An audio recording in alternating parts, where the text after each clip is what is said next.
யாராக இருந்தாலும். ஆனால் இப்போ என்ன பிரச்சனை வருது அப்படின்னு பார்த்தீங்கன்னா, நயினார் நாகேந்திரன் அவர்கள் பேசுகிறார், அனிதா ராதாகிருஷ்ணன் பேசுகிறார், இதெல்லாம் இருக்கட்டும். விஜய் என்ன பேசுகிறார் சொல்லுங்க.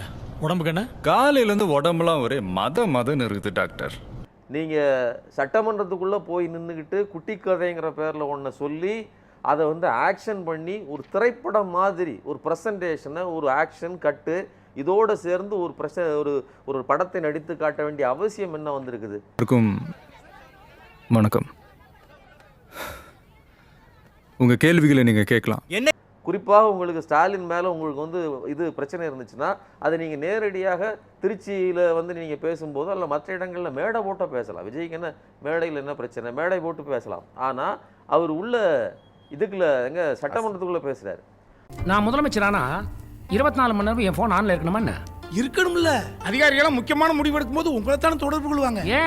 அடைச்சிட்டு இவங்களை வெளியில் விட மாட்டோம் அப்படின்னு சொல்லும்போது அதற்கு எதிர்வரையாக மார்க்கண்டேயன் பேசுகிறார். இப்போது தனிநபர் விமர்சனங்களாக அது போவதற்கு காரணம் அதில் ஒரு பகுதி விஜய் அந்த விஷயங்களை ஆரம்பித்து வைக்கிறார்.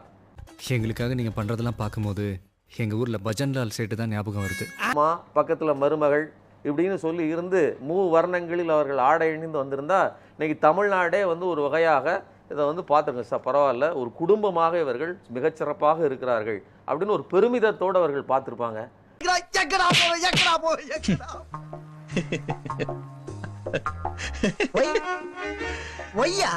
உண்மை நினைச்சேன், சிரிச்சேன். அவர் கையை இப்படி காட்டுவது, இவர் இப்படி காட்டுவது, ரெண்டு பக்கம் யதார்த்தமா நடந்துக்கலாம். இல்ல யதார்த்தமா நடந்துக்கிறத நீங்க ஏதோ கோர்வையா சொல்லுங்க. இல்ல நீங்க வெறுமனே அதை ஒரு அதாவது பொதுவான ஒரு ஒயிட் ஷர்ட் கூட கிடையாதுங்க. இப்ப யார் மேல மோதிருக்கு தெரியுமா? யார் மேல? என் வெயிட் தெரியாம பேசிக்கிட்டு இருக்கீங்க. கட் ஷாட்டு, இவர் கைக்கு பின்னாடி ஒரு கட் ஷாட்டு, அவங்க கைக்கு முன்னாடி ஒரு கட் ஷாட்டு, மொத்தம் 5-6 கேமரா அழகா வேலை செய்யுது. எக்ஸாக்டான கோரியோகிராஃபி இருக்குது. இதுல ஒரு மிகப்பெரிய சிந்தனை, ஒரு திட்டமிடுதல் இருக்குது. எதேச்சானது நீங்க எப்படி சொல்றீங்க?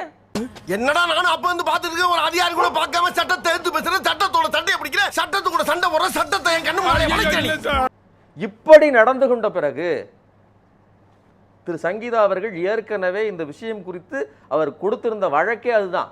எனக்கு இது பொது வெளியில் வரும்போது எனக்கு மனசை பாதிக்கிறதுன்னு சொன்னாங்க. இன்னைக்கு அவர்களுக்கு மனசு பாதிக்குதா பாதிக்கலன்னு எனக்கு தெரியாது. ஆனா இருக்கணும்னா நான் சில அதிரடி நடவடிக்கை எடுப்பேன். கண்டுக்காம நான் எப்பவும் உங்க கட்சியில சேர்ந்துட்டேன். பார்க்கலையா?